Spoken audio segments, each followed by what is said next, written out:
Bible मुक़द्दस में हम देखते हैं कि जब जब खुदा के लोगों को मुश्किलात का सामना करना पड़ा तो वो अपनी हर तरह की सिचुएशन को और हर तरह के मामले को खुदा के पास लेकर आते थे।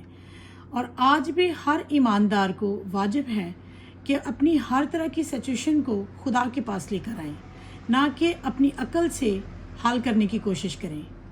ज़बूर 55 और उसकी पहली 3 आयात को जब हम देखते हैं तो खुदा का बंदा दाऊद खुदा से कहता है, ए खुदा मेरी तरफ कान लगा और मेरी मिन्नत से मुंह ना फेर, मेरी तरफ मतवज्जो हो और मुझे जवाब दे।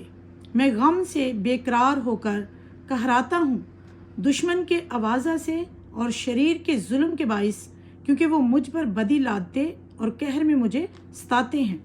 और हम दाऊद बादशाह को देखते हैं कि वो अपने जंगी मामलों को भी खुदा के पास लेकर आता था और खुदा से वो मशवरा लेता और खुदा हमेशा उसे फ़तह दिलाता था। और जब वो कमज़ोर और बीमार पड़ा तब भी वो अपना मामला खुदा के पास लेकर आता है और खुदा से कहता है कि मेरी दुआ पर कान लगा, क्योंकि बाइबल मुक़द्दस में ये भी लिखा है कि जो काम इंसान से नहीं हो सकता वो खुदा से हो सकता है। God bless you all.